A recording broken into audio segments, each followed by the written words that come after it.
So out here behind us we have some replacement heifers grazing some winter pasture. This particular is what we would call small grain rye. And what we want to do is talk about some of the management of grazing replacement heifers or grazing stocker cattle out on winter pasture. Typically, whether it's stockers or replacement heifers, or in this case, we would let these cattle graze full time because we're trying to get as much weight gain on them as we can for as cheap as possible.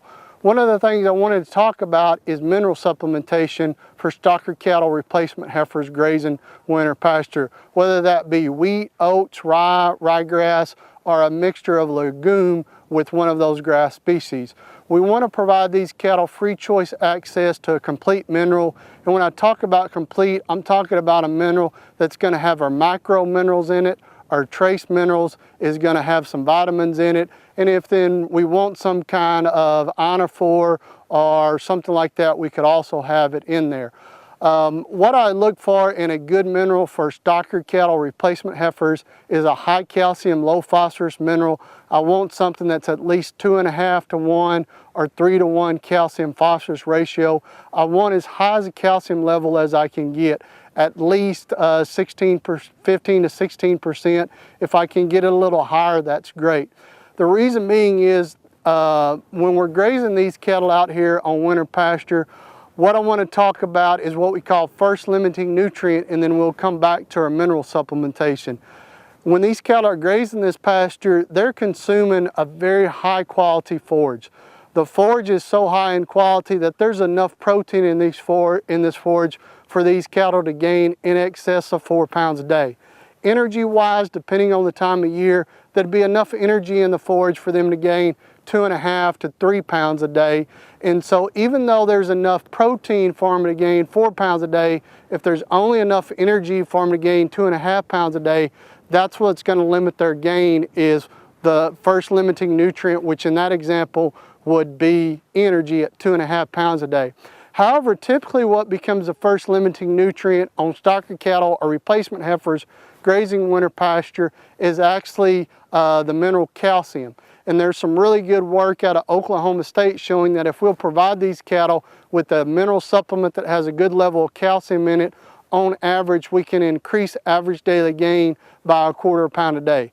The reason being is if we go back to our first limiting nutrient concept and we talk about enough protein for 4 pounds a day, enough energy for 2.5 pounds a day, but there's only enough calcium in the forage for 2.25 pounds a day, that calcium then becomes what limits performance. So by providing a good free choice mineral with calcium in it, we can get a really nice return on investment and increase those average daily gains on average by about 1/4 pound by supplying that extra calcium those cattle need.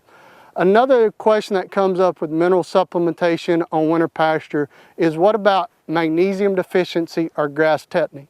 If we were talking about cows or specifically cow-calf pairs, that would be something I would be worried about. When we're talking about these replacement females or we're talking about stocker cattle, grass tetany is not a concern for them. The reason being is they have a lower magnesium requirement. Plus, when we're talking about young animals, they're more able to absorb magnesium from the diet when they're eating this forage. Plus, if they need to, they have magnesium stored in their skeletal system, in their bones. They can actually mobilize some of that magnesium from their skeletal system. So grass tetany is just not a problem when we're talking about stocker cattle or replacement females, so you don't want to feed them that high magnesium mineral. The reason being is that high magnesium mineral is very unpalatable. It reduces their intake, and so then they're not getting the calcium they need, and so we reduce performance. So don't worry about a high mag mineral, just worry about a good, complete, high calcium, low phosphorus mineral for stocker cattle and replacement heifers.